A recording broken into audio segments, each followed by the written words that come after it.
Hello everyone and welcome to Inside Healthcare. Great to have you with us. If you own a pet, you know that they can have a positive impact on your health. In fact, medical research shows pets can help reduce stress and encourage you to be more active. So it's not surprising that adopting a rescue dog can benefit your health and the health of the dog. However, if a rescue dog gets loose, it can be heartbreaking. And sadly, hundreds of rescue dogs go missing every year, and for most, they don't survive. As we hear in this story, a few simple steps can make the difference between life and death for rescue dogs like Charlie. He's very affectionate with me. He's kind of a one-woman dog. We adopted Charlie from Underdog Rescue.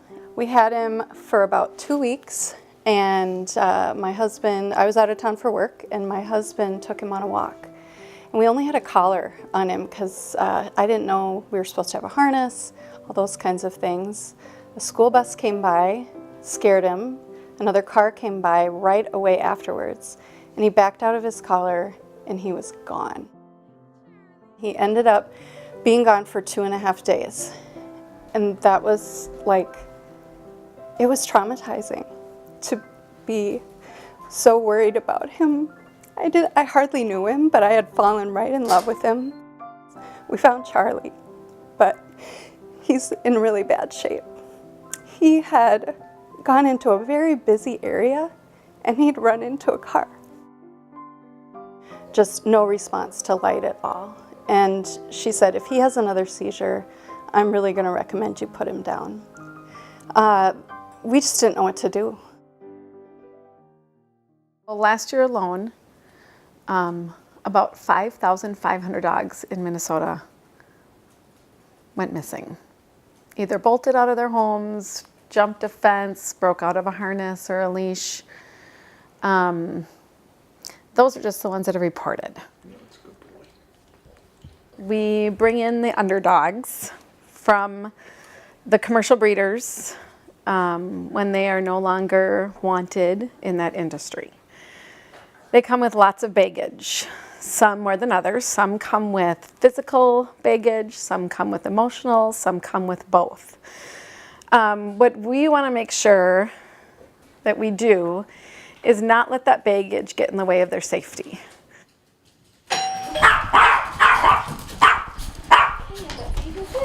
We want to make sure that we are educating people on how to keep them safe and how to let them live a life that is good with lots of human contact and human love in a good human home.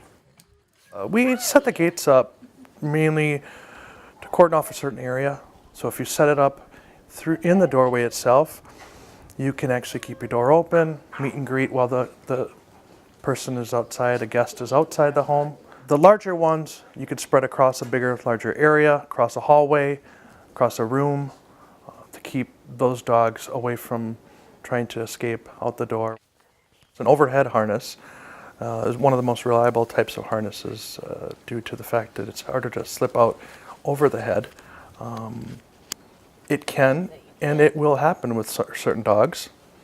So secondly, we want to keep the martingale collar on with the harness, due to the fact that the martingale collar is known as a limited slip collar. So that will help in case they do pull themselves from the actual harness, over the head harness. Good boy, come in. If the worst happens and they find their dog missing, a few things to do right away. Do not chase your dog. If they back out of the collar or the harness, or you drop a leash, don't kick yourself and think that you can fix it by chasing after your dog. It will only make them run faster and farther. Make signs. Draw your troops in. Rally them together to make huge signs and post them around.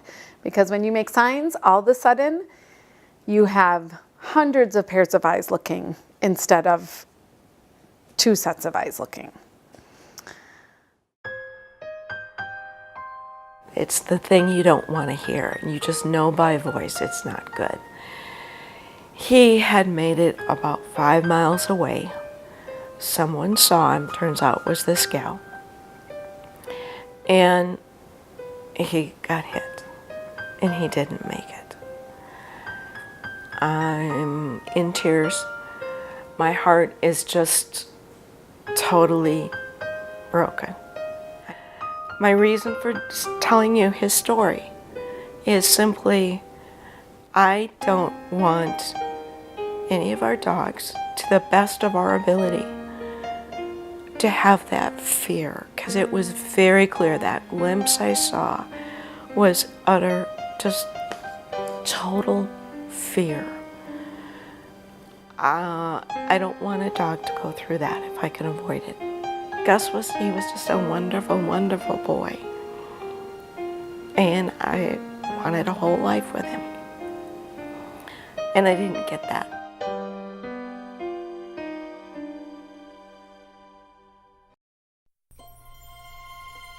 He's not getting any better. Do you want to keep going? Within another day, he started showing a few improvements. He started eating, started moving around. I got to visit him, and then he started to improve even more. And then he finally got so he didn't need to be on the IVs and the medications, and we were able to bring him home. And he wasn't like a healed dog at that point. He was a dog with a traumatic brain injury, and it's taken a lot of months to bring him back to being kind of normal. We always keep this harness on him. When we walk him, we have this collar with the martingale where it'll tighten when he pulls, but the harness is kind of the main thing we're holding on to, and I keep it cinched to my wrist so that it can't slip out. I don't want anyone to go through what I went through. I don't want any dog to go through what Charlie went through. It was hard for him. It was traumatic for him. He didn't know what was going on. He was scared. And I just, if one person could see this and not have them or their dog have to go through what we went through, it will be worth everything. These dogs just want to be loved. He's not even shaking anymore. Good boy, Charlie. Good boy. Boy. Good job.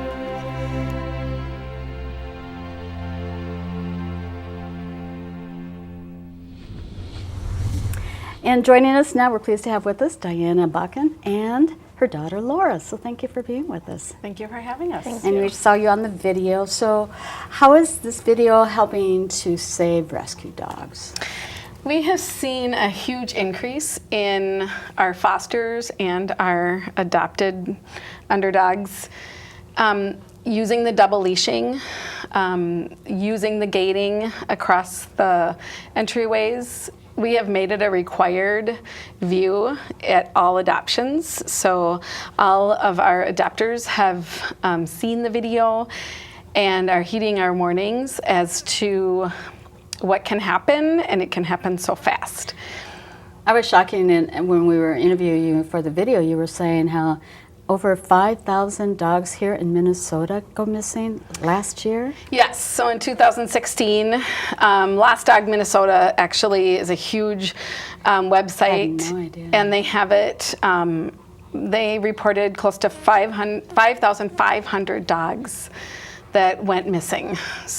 Most of the dogs that are recovered are dogs that are not rescue dogs. The rescue dogs, when they go missing, it takes a huge effort to return them back safely to their home. So. And we have one of those dogs with us, Moby. Yes, Moby is here. Moby is a 6-year-old He knows his name. dog that is looking for his forever home. He's an amazing dog. He was rescued from a commercial breeder down in Missouri, and he's amazing, but he is sporting the double leash with the harness and the martingale collar just to make sure that he stays safe. If a loud noise goes by him when he's being walked or he sees a squirrel, we can keep him safe in our arms. You know, and you talked a little bit about it in the video, but what is it about the uniqueness of a rescue dog and why a noise can spook them, why they run away more easily than maybe another dog that you might adopt? Well, the underdogs, most of them come from commercial breeders. And so a lot of them have this baggage that we call, they are afraid. They don't know how to live in this outside world. They have lived most of their lives in a small wire kennel with not a lot of human touch. They don't know grass. They don't know stairs. They don't know what the heck a car is. They just don't know how to be a dog. And so they are scared. Even with the humans that they've lived with for months, they still are on defensive mode, and they're just trying to survive on their own. And they don't know that they can trust humans. So that's why it's so important for them to remain safe, because they don't have recalls where they can just come right back to us easily. He's doing pretty good in these under these lights here. The other thing I would say that makes a rescue dog a little bit more unique is that they've worked really hard to get where they are. They've had a long story. They've had a horrible life. Most of them where they haven't been able to live a happy-go-lucky dog life. And to me, that's even more so. We don't need their story to continue on in that direction. Well, and it's got to be heartbreaking for you. You find good homes and foster parents and for these guys, and yet if they go missing, and what we said, many don't survive. I mean, that's just got to be so hard for the owner, for all your efforts to find good homes for them. And that's why it was so important for us to seek out and do the video so that we are showing them really what can happen. And it can happen just like that. It does not take much. One little lapse in judgment or lapse in paying attention. It happens time and time and time again where it's like I just turned my eyes for 2 seconds, and I mean, it's happened to me. It's happened where, and you know, it doesn't mean you're not a good dog owner. It doesn't mean you're not a good foster. It just means that accidents happen, and we need to do all the precautions necessary to get those percentages down. So I was going to tell you that we did have a foster dog that got loose out of its fenced-in backyard. So yeah, you would think it's in a protective area. Right, and the fosters were right outside. Hey, buddy, it's okay. It's just Lou. Lou.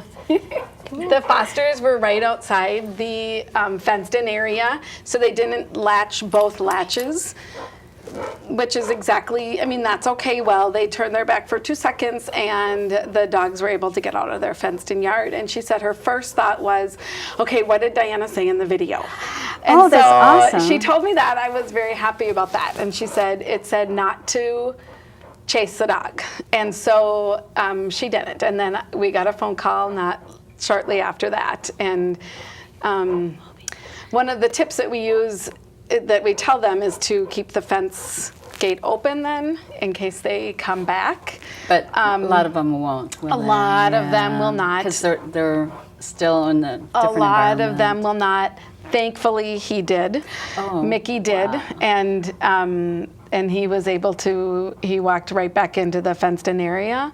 They're also in a very rural area, so he didn't have a lot of places to go. Versus in the cities, it's a little different story. You know, and when you first said don't chase after, I mean, that would be my instinct as Right. an owner. Just, you know, you want to chase after them. So it must be hard, like, to fight that instinct to want to go out and get them. Right. But it's important to do that. It's important not to chase.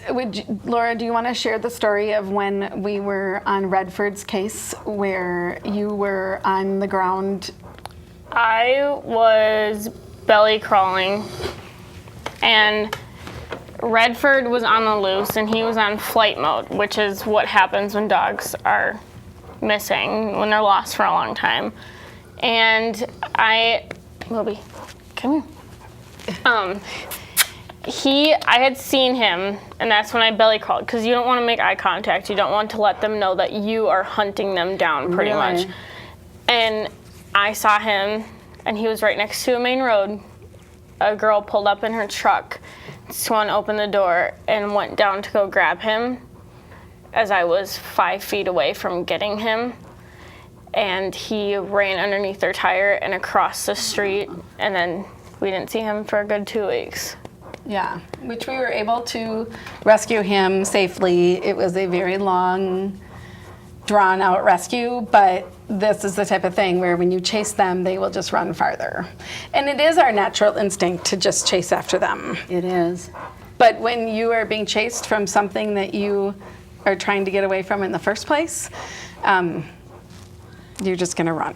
And we talked about some of the things, and you mentioned briefly here too, about the double leash and the harness. Maybe kind of go through that again, and why are these like a good measure and can do the best in trying to protect So them? a martingale collar is not necessarily a newer thing in the industry, but it's becoming a lot more. People are being made more aware of what a martingale collar is. A martingale collar has a extra section here. It acts similar to a choke collar, but it's all fabric, so it's going to adjust to the size of the dog's neck and not necessarily the size of the hole in the collar. A lot of the collars that you see a dog, if you go to pull it over the neck, it will slip right over the neck. Yeah. A martingale collar is not allowed to do that.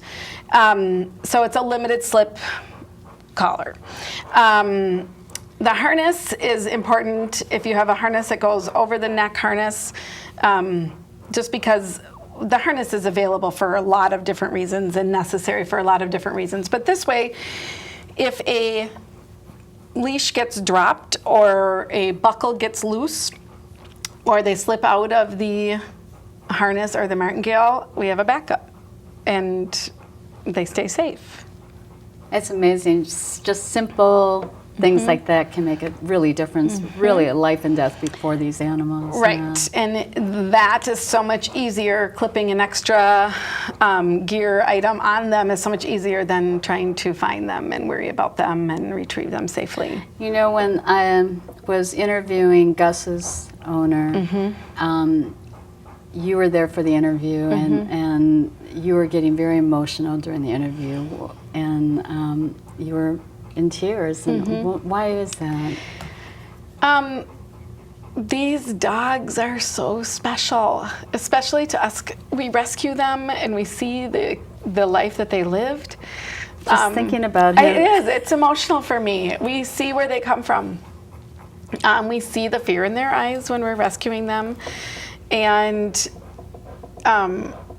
we see the adopter when they fall in love with this dog. The applications come in, we do the home visit. It's so exciting. Gus's owner is an amazing dog owner, and she did everything that she could. She did everything right as an owner. The one thing that didn't happen there, and this is where it can change so fast, is that Gus was Just rearranging the furniture. being watched by some friends of hers, and they, for whatever reason, were not aware of his flight mode issues, or it's just education. That's why it would be nice to get out education to everybody, not just the people who adopt from us. It's education as to this is not just your typical yard dog or a house dog. This is a commercial breeder rescue who has baggage and issues. His adopter loved him, and he was from our first rescue down south. We rescued him, and so a happy ending turned out really sad, and it's emotional. His adopter has engaged, full-heartedly jumped in with all legs and feet and limbs into Gus our was rescue. Gus was And an older dog, too. Gus was an older dog. Like Moby. She wanted a dog that would just be with her and love her, and he did. And she had him for 3 weeks, and it was heartbreaking. Well, it took a lot of courage of her to talk to us because I understand it had only been a couple months earlier. It was pretty fresh Yeah, really for her. fresh, yeah, and it was a very sad ending. But that story needed to be told because that's how it can turn badly. You know, it can turn so badly so fast, and it does for many of them. We just have a couple of minutes left. Laura, how did you get involved with this? I kind of drug her into the rescue thing. For me, it's you gotta help the helpless. And these dogs, I mean, all animals, they don't have a voice, so we have to be their voice for them.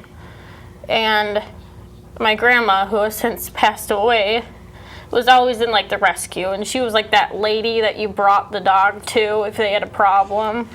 And so I think like that's where my heart kind of got into it. And then I saw they posted on their Facebook page that they needed fosters, and I showed her right away, and she's like, okay, we'll think about it. And I never let go ever since. Oh, awesome.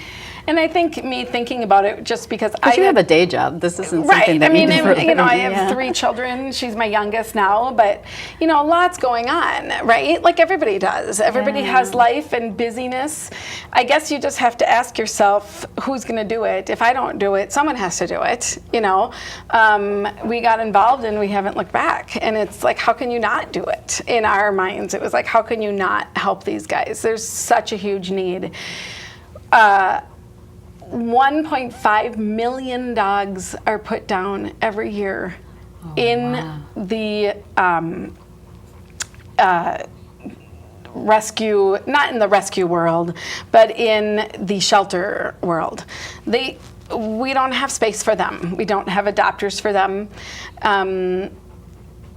Rescuing instead of adopting from a breeder, rescuing instead of buying from a breeder or from a store, that world needs to be blown wide open.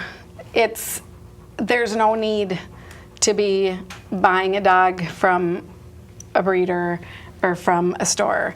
It's the rescue world and the shelter world that they need you. And that's how we got involved, and it's just, we haven't looked back. So if someone wants to get more involved, how can they go about doing that? You are with the Underdog Rescue. Mm-hmm. There's lots of rescues in the cities, Right. Lots of them.